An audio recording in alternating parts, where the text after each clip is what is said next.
So hello and welcome back बच्चों, स्वागत है आप सभी का फिर से एक बार आज के इस लेक्चर में। डेफिनेटली अभी हम केमिस्ट्री के लेक्चर्स को स्टार्ट करने वाले, पर उससे पहले सबसे इंपॉर्टेंट जो बात होती है वो होती है वेटेज की। अगर आपको पता हो कि केमिस्ट्री के कौन से चैप्टर में से कितने मार्क्स का क्वेश्चन आपको एग्जाम में पूछे जाने वाला है, तो आप आपकी जो केमिस्ट्री की स्टडी है बहुत जल्दी खत्म कर पाओगे और अच्छे से उसकी स्टडी कर पाओगे। इसलिए मैं अभी आपको ऑल चैप्टर्स का वेटेज बताने वाला हूँ, आप नोट डाउन कर लेना। बात समझ में आ गई? चलो ठीक है, पहले चैप्टर से स्टार्ट करते हैं। आपका पहला चैप्टर है सॉलिड स्टेट। अभी मैं हर एक चैप्टर के सामने उसका जो वेटेज है वो आपको यहाँ पर लिख के देने वाला हूँ, आप नोट डाउन करो। देखो, ये जो आपका सॉलिड स्टेट है ये आपका पहला चैप्टर तो है, पर बहुत कम वेटेज इसको होता है एग्जाम में। पिछले साल 5 मार्क के क्वेश्चन इसमें से पूछे गए थे, और 5 में से आपको कितने मार्क्स के क्वेश्चन का आंसर करना था? 3 मार्क्स का आंसर करना था। मतलब ये जो 5 मार्क है वो विथ ऑप्शन से, विथ ऑप्शंस, एंड ये जो 3 मार्क्स है ये है without options. Without option, with option मतलब देखो वो होता है ना कि 10 क्वेश्चन देकर रखे, पर 10 के 10 आपको, मतलब एक मेन क्वेश्चन होता है ना, क्वेश्चन नंबर 1, जैसे कि नीचे 10 क्वेश्चन दिए गए हैं, 10 क्वेश्चन में से आपको सॉल्व करना है 8 क्वेश्चंस। बात समझ में आ गई? तो 2 क्वेश्चन इसमें क्या है? एक्स्ट्रा है ना, एक्स्ट्रा मतलब ऑप्शनल है ना। अगर आप उसको सॉल्व करो नहीं करो तो भी चलेगा, पर 10 में से आपको 8 क्वेश्चन सॉल्व करने, तो 10 जो टोटल मार्क है ऑप्शनल क्वेश्चन के साथ, मतलब यहाँ पर सॉलिड स्टेट में 5 मार्क आपको ऑप्शनल क्वेश्चन के पकड़ के, और ये जो 3 मार्क है वो आपको जितने लिखने हैं क्वेश्चन उतने क्वेश्चन के 3 मार्क से, मतलब आपको एग्जाम में सॉलिड स्टेट इस चैप्टर में से 3 मार्क्स मिलने वाले हैं। बात समझ में आ गई? आपकी केमिस्ट्री में ये जो सॉलिड स्टेट चैप्टर है वो कितने मार्क्स के लिए आपको पूछे जाने वाला है? 3 मार्क्स के लिए। बात समझ में आ गई? चलो ठीक है, अगला चैप्टर है आपका सॉल्यूशंस। देखो, ये जो सॉल्यूशंस चैप्टर है ये आपका इंपॉर्टेंट तो है। एक मिनट, पेन बदल लेता हूं। इंपॉर्टेंट तो है पर इसको भी थोड़ा कम वेटेज है। 6 मार्क्स टोटल ऑप्शनल क्वेश्चन को पकड़ के, और 4 मार्क्स आपको इसके लिखने होते हैं। बात समझ में आ गई? सॉल्यूशंस का 4 मार्क का आपको पूछा जाएगा आपके एग्जाम में। ये पिछले साल के हिसाब से मैं आपको बता रहा हूँ, बाकी इस साल 1-2 मार्क का फर्क गिर सकता है। बात समझ में आ गई? चलो ठीक है, इसके बाद आपका जो तीसरा है कौन सा है? Ionic equilibria. देखो, ये जो आपका आयोनिक इक्विलिब्रिया है ये भी सेम वेटेज है इसका। कितना है? देखो, 6 मार्क्स ऑप्शनल क्वेश्चन को पकड़ के समझो, और 6 मार्क्स में से आपको 4 मार्क्स का लिखना है। किसका? आयनिक इक्विलिब्रिया का। मतलब इस चैप्टर में से आपको 4 मार्क मिलने वाले एग्जाम में। बात समझ में आ गई? किस में से? आयनिक इक्विलिब्रिया में से। अब आपका चौथा जो चैप्टर है वो क्या है? Chemical thermodynamics. देखो, ये चैप्टर बहुत इंपॉर्टेंट है। इंपॉर्टेंट क्यों? क्योंकि पिछले साल इसमें से आपको टोटल 8 मार्क के क्वेश्चन पूछे गए थे। ऑप्शनल क्वेश्चन को पकड़ के मैं बोल रहा हूँ, बट आपको कितने मार्क्स का मिलने वाला था? इसमें से कितने मार्क्स मिलने वाले थे? थर्मोडायनामिक्स में से 6 मार्क्स मिलने वाले थे। 6 मार्क्स मतलब यह जो केमिकल थर्मोडायनामिक्स चैप्टर है इसका वेटेज ज़्यादा है। इस चैप्टर में से आपको 6 मार्क्स मिलने वाले हैं। बात समझ में आ गई? तो इसकी स्टडी बहुत अच्छे से करना। चलो ठीक है, अभी 5 नंबर का आपका जो चैप्टर है वो है आपका इलेक्ट्रोकेमिस्ट्री।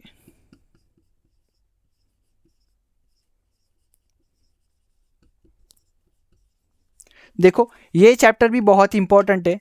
इसमें से आपको पिछले साल 7 मार्क का पूछा गया था। ऑप्शनल क्वेश्चन को पकड़ के बोल रहा हूँ मैं, और 7 में से 5 मार्क का आपको लिखना था। मतलब आपका जो ये इलेक्ट्रोकेमिस्ट्री है ये चैप्टर आपको 5 मार्क देने वाला है। बात समझ में आ गई? तो इसका वेटेज है 5 मार्क।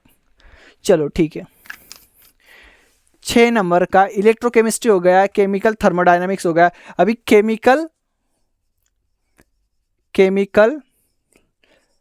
काइनेटिक्स। देखो एक मिनट, ये जो केमिकल काइनेटिक्स है इसका मेरे हिसाब से 6 मार्क्स का पूछा गया था पिछले साल। कितने मार्क्स का? 6 मार्क्स का पूछा गया था। और देखिए 6 मार्क्स का पूछा गया है, मतलब 4 मार्क्स इसमें से आपको लिखना होगा। तो 4 मार्क्स का ये केमिकल काइनेटिक्स में से आपको पिछले साल पूछा गया था। बात समझ में आ गई? नोट डाउन कर लो। चलो इसके बाद 7वां नंबर का जो आपका चैप्टर है, चलो केमिकल काइनेटिक्स हो गया, इलेक्ट्रोकेमिस्ट्री हो गया। अभी इसके बाद आपके वो 16, 17, 18 ग्रुप वाला जो चैप्टर है, कौन सा? Elements of group 16, 17 and 18। ये ज़्यादा वेटेज वाला चैप्टर है। ज़्यादा वेटेज वाला चैप्टर क्यों? क्योंकि पिछले साल इसमें से टोटल 8 मार्क का क्वेश्चन पूछा गया था आपको। 8 मार्क का नहीं, 8 मार्क के क्वेश्चन पूछे गए थे। बात समझ में आ गई? तो 8 मार्क के क्वेश्चन में से आपको 6 मार्क के क्वेश्चन लिखने थे। मतलब एलिमेंट्स ऑफ ग्रुप 16, 17, 18 ये ज़्यादा वेटेज वाला है, इसीलिए इसकी स्टडी बहुत अच्छे से करना। क्योंकि इस चैप्टर में से आपको कितने मार्क्स मिलते बेटा? 6 मार्क्स मिलते। बात समझ में आ गई? बात समझ में आ गई? नोट डाउन कर लो। चलो ये हो गया आपका एलिमेंट 16, 17, 18। इसके बाद 8 नंबर का आपका चैप्टर है ट्रांजिशन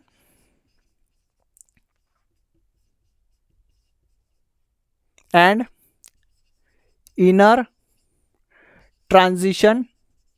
देखो शॉर्ट फॉर्म में लिख रहा हूं, ट्रांजिशन एलिमेंट्स। देखो आप फुल फॉर्म में लिखना, यहाँ पर जगह नहीं इसलिए मैं शॉर्ट फॉर्म में लिख रहा हूँ। एक मिनट जरा। हाँ तो देखो बेटा, ये जो चैप्टर है, ये चैप्टर और ये चैप्टर दोनों सेम वेटेज के। ये ट्रांजिशन एलिमेंट्स वाले चैप्टर में से भी पिछले साल 8 मार्क के क्वेश्चन पूछे गए थे और आपको लिखना था 6 मार्क्स का। इसका मतलब ये 16, 17, 18 ग्रुप वाला, ये ट्रांजिशन एलिमेंट्स, और हाँ ये 8 मार्क का, 6 मार्क का कौन सा है? ये केमिकल थर्मोडायनामिक्स। ये चैप्टर्स आपके बहुत ज़्यादा वेटेज वाले हैं, इसलिए इनकी स्टडी पहले करो। देखो आपके हिसाब से कोई ऐसा नहीं कि ज़्यादा वेटेज वाले चैप्टर्स की स्टडी पहले, वैसे कुछ ज़रूरत नहीं है।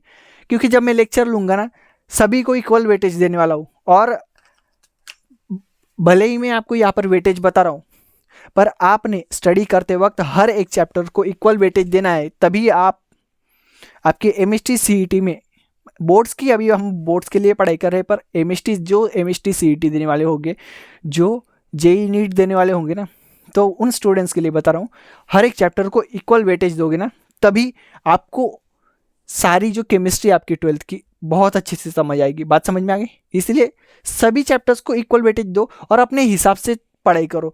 आपको लग रहा होगा ये चैप्टर पहले करना तो ये करो, ये करना होगा ये करो, ये ऐसा कुछ नहीं कि जिसका वेटेज ज़्यादा है उस चैप्टर को पहले करना। बात समझ में आई? चलो ठीक है। अभी ये आपका ट्रांजिशन एलिमेंट हो गया, 8 चैप्टर्स हो गए ना। अभी जो आपका 9वां चैप्टर है वो, अभी देखो केमिकल काइनेटिक्स, हाँ कोऑर्डिनेट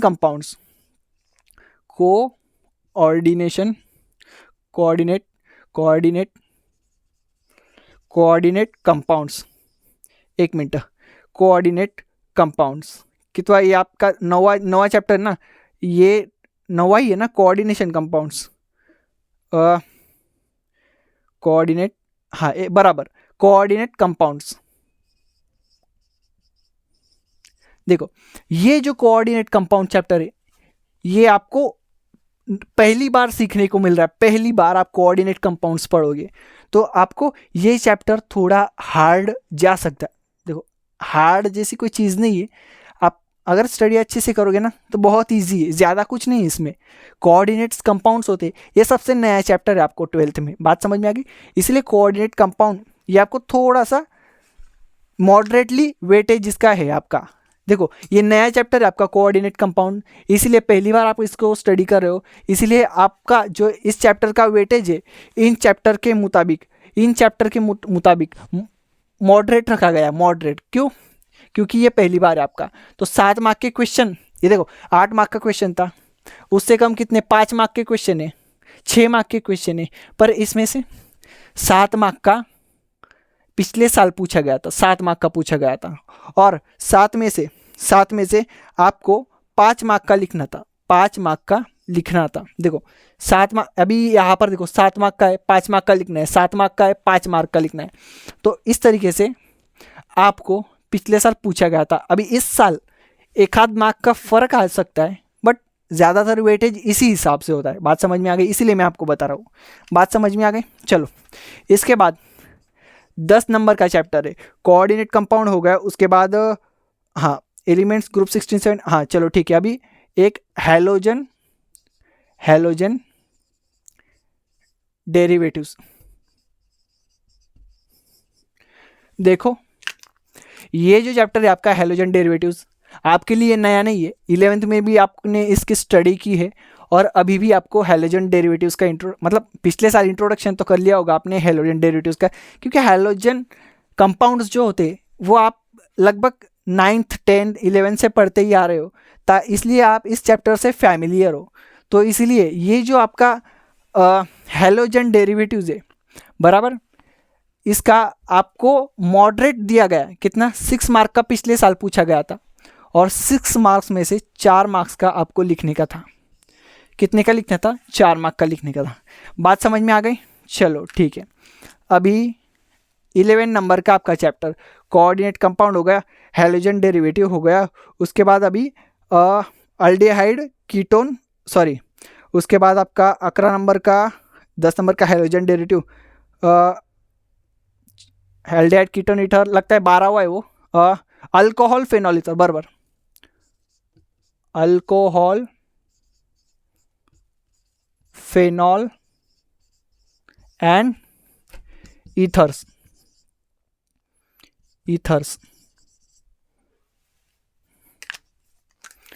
अल्कोहल फेनॉल ईथर्स।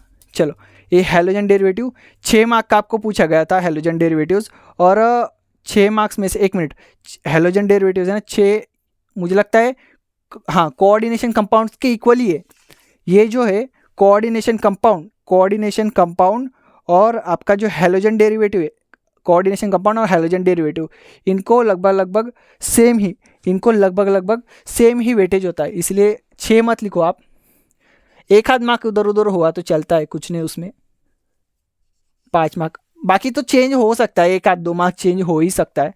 देखो ये 7 मार्क का 7 मार्क का ऑप्शन के साथ इन दोनों चैप्टर का पूछा गया था, और जो कोऑर्डिनेशन कंपाउंड है और हैलोजन डेरिवेटिव्स है इनका 5 मार्क का विदाउट ऑप्शन का पूछा गया था, और ये जो अल्कोहल फेनॉल ईथर है बराबर, इनका 6 मार्क्स का आप समझ सकते हो, 6 मार्क का पिछले साल पूछा गया था, और इसमें 4 मार्क का पूछना था, लिखना था। बात समझ में आ गई? तो ये जो चैप्टर है आपका अल्कोहल फेनॉल ईथर, तो इसमें से आपको 4 मार्क्स मिलने वाले, 4 मार्क्स का इसका वेटेज है बराबर। चलो ठीक है, ये होगा आपका 11 के बाद आपका 12। अभी मैंने आपको बोला था कि अल्कोहल फेनॉल ईथर ये 11 नंबर का है, और 12 नंबर का आपका अल्डेहाइड्स कीटोन एंड क्या कार्बोक्सिलिक एसिड्स। देखो ये जो चैप्टर है ये भी सबसे ज़्यादा वेटेज वाला है। सबसे ज़्यादा वेटेज वाला मैं क्यों बोल रहा हूँ? क्योंकि इसको भी 8 मार्क के लगभग 8 मार्क का इसमें, 1 मिनट है जरा, हाँ 8 मार्क का इसमें से पूछा गया था, और जिस तरीके से इधर 8 मार्क का पूछा गया, 8 मार्क का पूछा गया, तो 6 मार्क का आपको लिखने का होता है। मतलब 8 मार्क के क्वेश्चन हो तो 6 मार्क के क्वेश्चन आपको लगभग सॉल्व करने होते हैं, तो 6 मार्क्स के आपके विदाउट ऑप्शनल आप पकड़ सकते हो। बात समझ में आ गई? चलो ठीक है, ये aldehyde ketone and carboxylic acid आपका 8 और 6 मार्क्स का ऑप्शनल। देखो विदाउट ऑप्शन 8 मार्क का, विथ ऑप्शन 8 मार्क का, और विदाउट ऑप्शन आप 6 मार्क का समझ सकते हो, ताकि ये जो आपका अल्डिहाइड कीटोन और कार्बोक्सिलिक एसिड है ये चैप्टर आपका 6 मार्क का है। बात समझ में आ गई? चलो ठीक है, 12 चैप्टर्स हो गए, अभी रहे 4 चैप्टर्स आपके, लास्ट के 4 चैप्टर्स। ये 13 नंबर का है आपका अमाइंस। देखो ये जो अमाइंस है, ये जो आपका अमाइंस है, ये आपको 1 मिनट, 4 मार्क का समझो आप, 4 मार्क का और 3 मार्क्स विदाउट ऑप्शन। तो ये जो है अमाइंस, ये आपका कम वेटेज वाला समझ के चलो आप, क्योंकि इसको पिछले साल 3 मार्क्स के इसमें से आपको क्वेश्चन लिखने थे, 4 मार्क्स का विद ऑप्शन था। बात समझ में आ गई? चलो ठीक है, अमाइंस तो हो गया। जब हम स्टडी करेंगे सबको इक्वल ही वेटेज देने वाला है, इसलिए आपको सिर्फ ओवरव्यू करने के लिए मैं आपको बता रहा हूँ। अमाइंस हो गया, अमाइंस के बाद में बायो मॉलिक्यूल्स। आपको दिख रहा है कि नहीं? इसका स्क्रीन कट हो गई, हाँ दिख रहा है, बहुत जगह अभी नीचे। चलो ये बायो मॉलिक्यूल्स लगभग सेम वेटेज इसका, कोई प्रॉब्लम नहीं। देखो 4 और 3 ऑप्शन के साथ 4 मार्क्स के इसमें से क्वेश्चन पूछे जाएंगे बायो मॉलिक्यूल्स में से, और जो विदाउट ऑप्शन क्वेश्चन है मतलब 4 मार्क्स के पूछे जाएंगे और 3 मार्क्स का आपको लिखना होगा। इसका मतलब बायो मॉलिक्यूल्स ये चैप्टर आपका कितने मार्क्स का है? 3 मार्क्स का है। बात समझ में आ गई?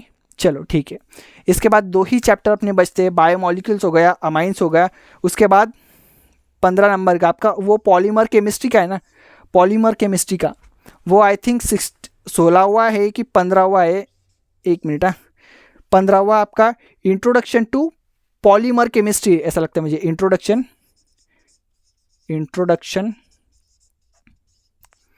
टू। देखो पॉलीमर केमिस्ट्री आपको 11th में था आपका पॉलीमर केमिस्ट्री, बट वो एक टॉपिक था, एक बड़े से चैप्टर के अंदर आपको लास्ट में पॉलीमर केमिस्ट्री का इंट्रोडक्शन दिया हुआ था, वो छोटा सा टॉपिक था। बात समझ में आ गई?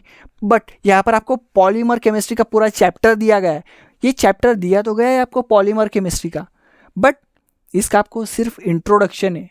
इंट्रोडक्शन हुआ तो क्या हुआ, इसमें से क्वेश्चन तो पूछे जाएंगे ना, तो इसीलिए इंपॉर्टेंट तो है ये चैप्टर भी, बट इसका वेटेज कम है। इंट्रोडक्शन है इसलिए वेटेज कम है, इंट्रोडक्शन टू पॉलीमर केमिस्ट्री। देखो ये जो चैप्टर है इसको भी, इस चैप्टर में से भी पिछले साल 4 मार्क के क्वेश्चन पूछे गए थे, और सेम 4 मार्क का पूछा गया, मतलब आपको 3 मार्क्स का लिखना होगा। बात समझ में आ गई? तो 3 मार्क का आपको लिखना था पिछले साल। इस साल 1-2 मार्क का चेंज होता है, इतनी कोई बड़ी बात नहीं है, 1-2 मार्क का चेंज हो सकता है। 1 मार्क इधर, अगर ये 4 मार्क का लिखना था तो समझ लीजिए ये आपको 5 मार्क के लिए हो जाएगा, और ये यहाँ पर आपको ये समझ लो ये 3 मार्क का हो जाएगा। क्या फ़र्क पड़ता है, 1-2 मार्क इधर उधर चल जाता है, ऐसे ही होता है। टोटल जो आपका पेपर होता है वो टोटल 70 मार्क्स का पेपर होता है, आपको तो पता ही होगा ना, अगर पता तो होगा ही आपको। बट जो मार्किंग स्कीम है वो भी मैं आपको अगली वीडियो में बता दूंगा, इसीलिए नोटिफिकेशन ऑन ज़रूर रखना, वो वीडियो में डाल दूंगा इसके बाद में। बात समझ में आ गई? चलो ठीक है, ये होगा आपका पूरा टोटल 70 मार्क्स का पेपर होता है। उसमें से अभी 15 चैप्टर्स के मैंने मार्क्स बता दिए। अभी बात रही 16 चैप्टर की, ग्रीन केमिस्ट्री का है मेरे हिसाब से। लास्ट चैप्टर तो हमेशा ग्रीन केमिस्ट्री रहता है, बहुत सारे स्टूडेंट को ग्रीन केमिस्ट्री जो चैप्टर है बहुत ईजी लगता होगा, तो जिनके उनकी स्टडी रहती है, जिनको ईजी लगता है उनको ईजी लगता होगा। ग्रीन केमिस्ट्री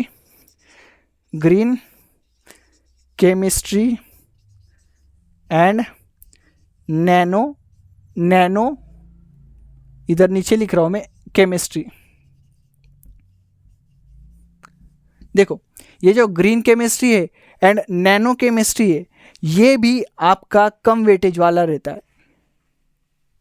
ये ग्रीन केमिस्ट्री और नैनो केमिस्ट्री ये भी आपका कम वेटेज वाला रहता है, बट ध्यान में रखना भले ही कम वेटेज वाला हो। आप में से बहुत सारे स्टूडेंट्स को क्या लगता है, सर इतना इजी चैप्टर है, इसमें से क्या ही क्वेश्चन पूछेंगे एग्जामिनर, मतलब पेपर सीटर जो पेपर सेट करते हैं वो क्या ही इसमें से एग्जाम में क्वेश्चन पूछेंगे। बहुत सारे स्टूडेंट यहाँ से लेके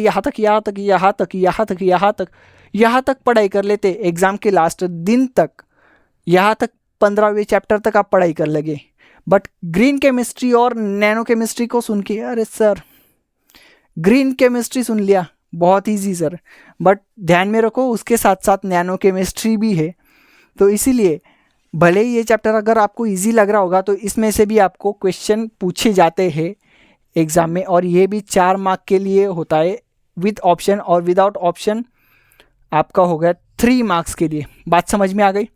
तो एक बात ध्यान में रखो, ये तो मैंने आपको पूरे टोटल 16 चैप्टर्स का क्या कर दिया, वेटेज बता दिया, बट अभी इसके लेक्चर्स आने वाले, और लेक्चर्स फुल डिटेल होंगे। जिनको कुछ नहीं आता, कुछ नहीं समझा अभी तक, लेक्चर्स आएंगे और डेफिनेटली आपका सिलेबस जो है वो कंप्लीट कराने की कोशिश करेंगे। इसलिए सब्सक्राइब करने के बाद नोटिफिकेशन ऑन रखना। बहुत सारे लोग सब्सक्राइब कर देते, नोटिफिकेशन ऑन नहीं रखते, और मैं लेक्चर डालता हूँ वो नहीं देखते, मिस हो जाता है, और अगला लेक्चर क्या समझ में आएगा आपको। इसीलिए नोटिफिकेशन आया, लेक्चर देख के ख़त्म करो, अगला लेक्चर तुरंत आता है। बात समझ में आ गई?